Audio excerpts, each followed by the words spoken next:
ये कहानी है रवि की। रवि एक मिल में काम करता था। 5 सालों से वो शहर की एक मिल में मजदूरी किया करता था। हेलो। हाँ बोलो रमा, कैसे फोन किया? हेलो जी, आप तो हमें गांव में लेने आने वाले थे, क्या हुआ जी, आप आए नहीं? रमा, अभी ठंड बहुत हो रही है और मेरे पास तुम्हें गांव से शहर लाने के लिए अभी पैसे भी नहीं है। तुम कुछ दिन और रुक जाओ वहाँ। क्या कहा आपने? ऐसा मत बोलिए। आप कब से बोल रहे हो कि हमें लेने आओगे? दीपू मुन्नी भी रोज आपका इंतजार करते हैं। सुनिए जी, अगर आप कहें तो मैं खुद ही आ जाऊं क्या आपके पास बच्चों को लेकर? मेरे पास कुछ पैसे पड़े हैं, आप जो भेजते थे मैंने उसमें से बचाए हैं। अगर ऐसा है तो फिर आ जाओ, और तुम्हारे पास घर का पता तो है ही, वहाँ ही चले जाना। रमा अपने दोनों बच्चों को लेकर गांव से शहर के लिए निकल जाती है। उसके साथ उसकी बहन दिव्या भी होती है।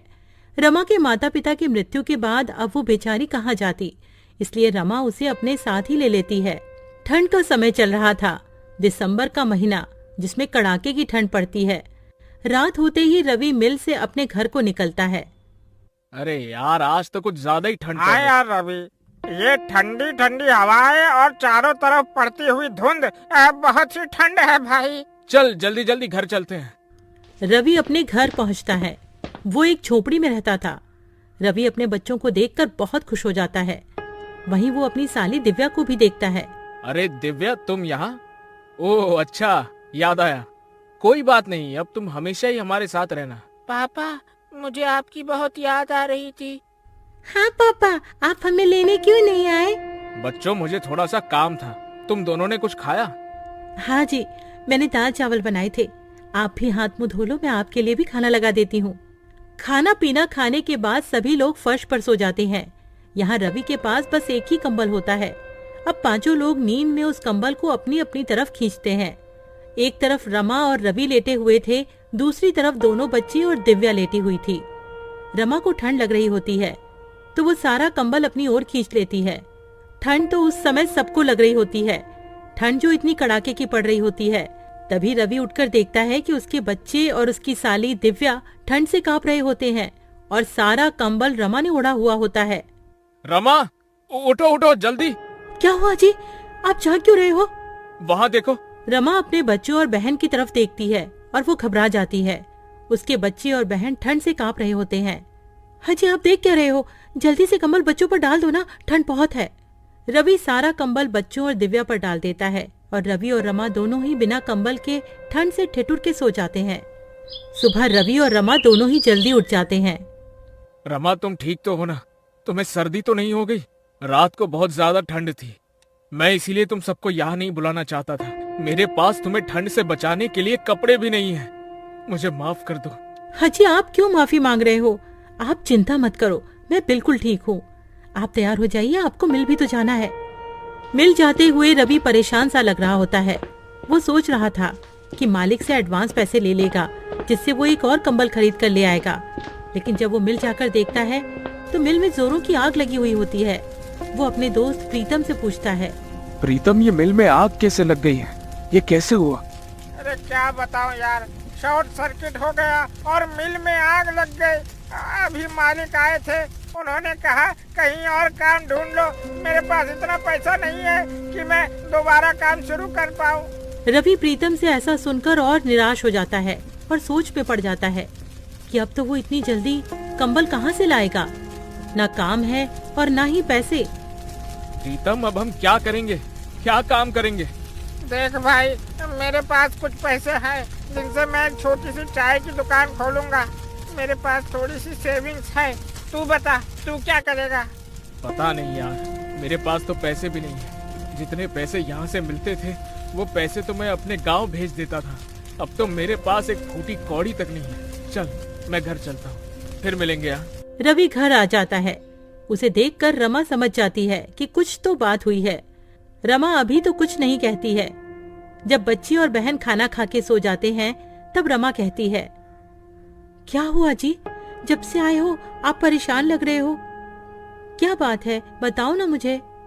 रवि रमा को सारी बात बता देता है। रमा भी रवि को ऐसे उदास देखकर खुद भी उदास हो जाती है और कहती है, हाजी आप इतना परेशान क्यों हो रहे हो? सब ठीक हो जाएगा, भगवान पर भरोसा रखो। मेरे पास कुछ पैसे बचे हैं, उनसे आप थोड़ी सी रुई और कपड़ा ला देना। मैं उससे एक रजाई बना लूंगी, उसके बाद आप काम ढूंढने चले जाना। सुबह होते ही रवि रमा को रुई और कपड़ा देकर वहां से चला जाता है और रमा रुई को कपड़े में भरकर रजाई की तरह सिल रही होती है। तभी, दीदी क्या हुआ, सब ठीक तो है ना? जब से हम यहाँ आए हैं जीजा जी कुछ दुखी से रहते हैं, क्या उसकी वजह मैं हूँ? अरे दिव्या, तू पागल है क्या? ऐसा कुछ भी नहीं है। तू तो जानती है ना, तेरे जीजा जी तो ऐसे नहीं है जैसा तू सोच रही है। वो तो उनकी मिल में आग लग गई है, वो इसीलिए परेशान है। तू ज्यादा अपना दिमाग मत चला। हाँ, जाकर अब अपना काम कर। रमा एक सुंदर सी रजाई बना देती है। उधर रवि पूरे दिन यहाँ वहाँ काम ढूंढता है, पर उसे कोई काम नहीं मिलता है। वो निराश होकर घर आ जाता है। रवि घर आकर देखता है रमा ने एक सुंदर सी रजाई बना ली होती है। अरे वाह रमा, तुमने तो बहुत ही सुंदर रजाई बनाई है। अरे तुम तो बहुत ही अच्छी रजाई बनाती हो। जी, वो गांव में खाली समय में मैंने रजाई बनाना सीख लिया था। आप बताइए, कहीं काम मिला क्या आपको? नहीं रमा, बहुत ढूंढा पर कहीं कोई काम नहीं मिला। कल फिर जाऊंगा, देखते हैं, कहीं कुछ न कुछ काम मिल ही जाएगा। रमा बच्चों को नई रजाई में सुला देती है और खुद दोनों मियाँ बीवी पुराने कंबल में सो जाते हैं। अगले दिन रवि का दोस्त प्रीतम रवि का हाल पूछने उसके घर आया हुआ होता है। तभी, अरे वाह रवि, ये रजाई तो बहुत अच्छी है, कहाँ से लाए हो? अरे प्रीतम, मैं ये कहीं से लाया नहीं हूँ। ये रजाई तो तेरी भाभी ने बनाई है। क्या कह रहे हो? ये रजाई भाभी ने बनाई है? भाई, ये तो बिल्कुल वैसी ही रजाई है जो दुकानों में मिलती है। अरे वाह भाभी जी, आप तो बहुत ही बड़ी कलाकार हैं। अरे तू वो सब छोड़, ये बता तेरी चाय की दुकान का क्या हुआ?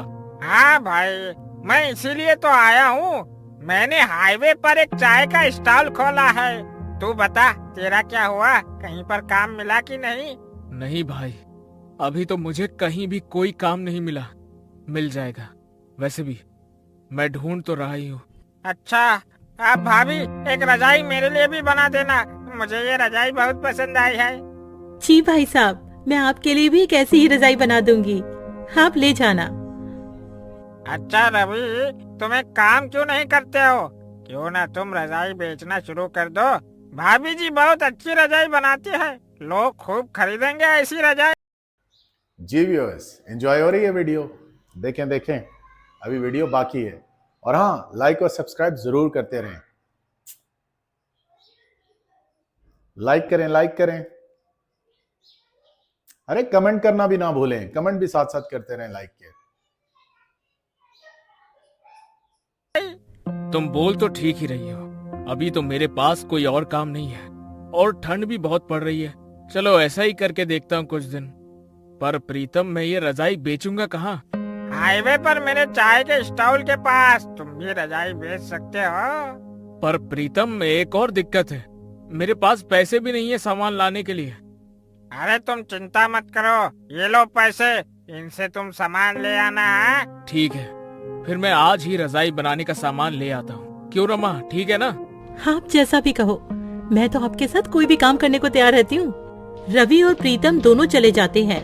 रवि बहुत सारी रुई और कपड़ा घर ले आता है।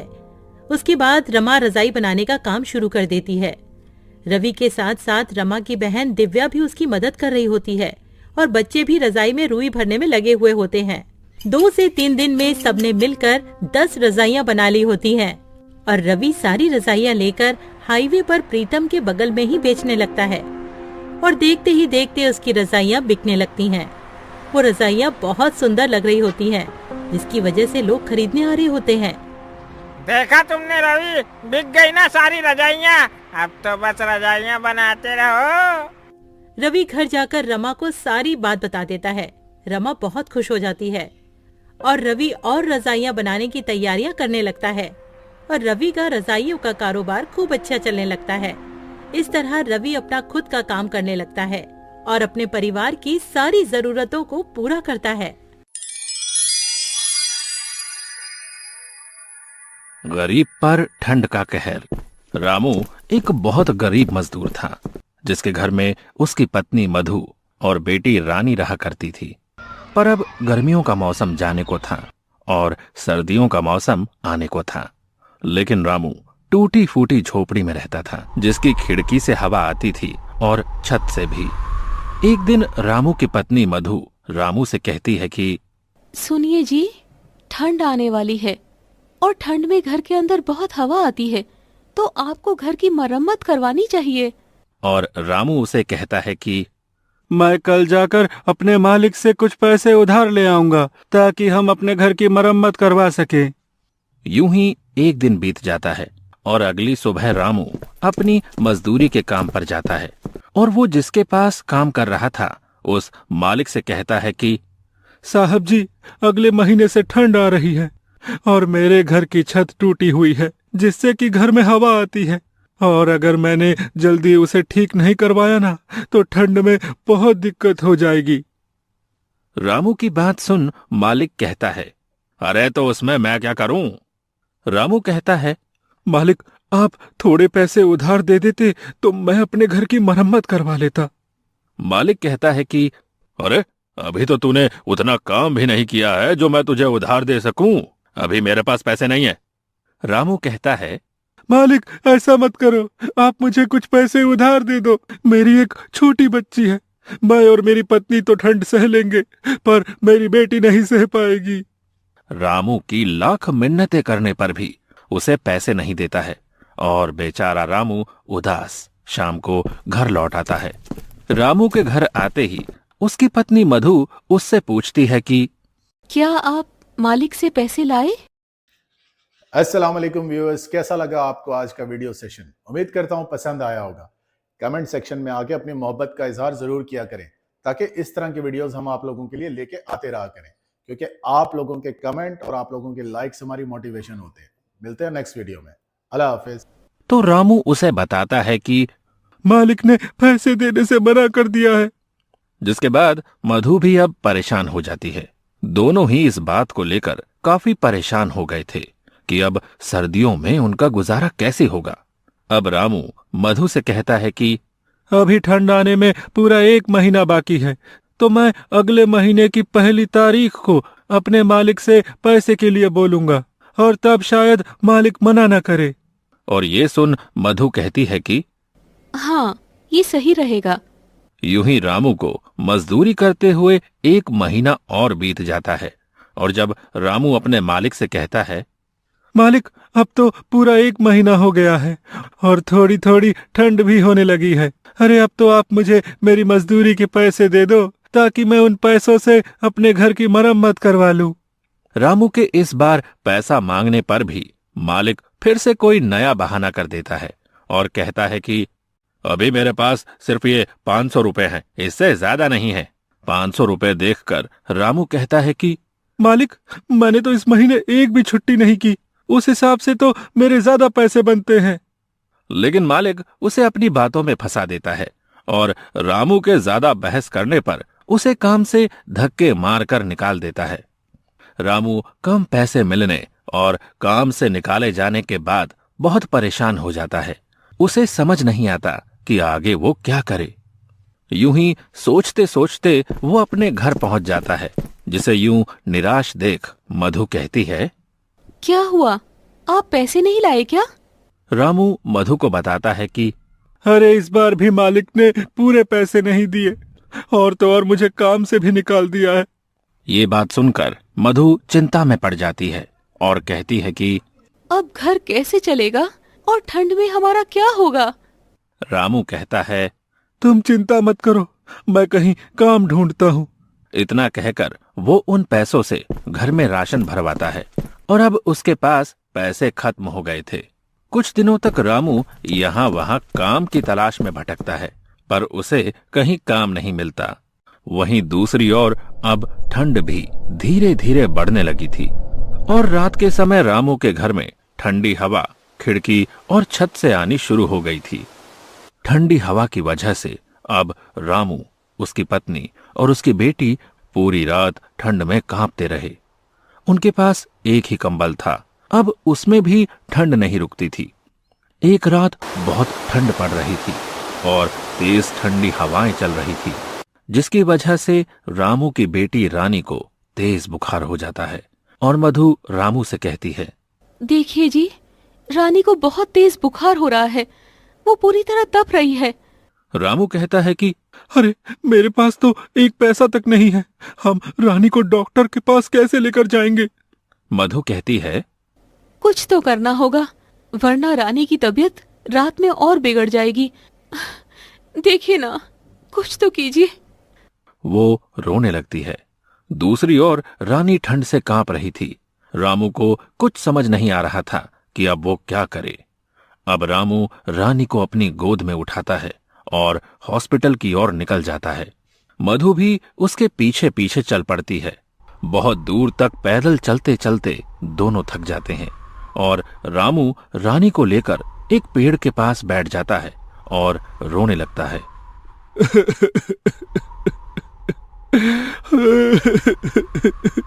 मुझे रोना आ रहा है अपनी लाचारी पर कि हमारे पास पैसे नहीं है कि हम अपनी बेटी को हॉस्पिटल तक ले जा सके।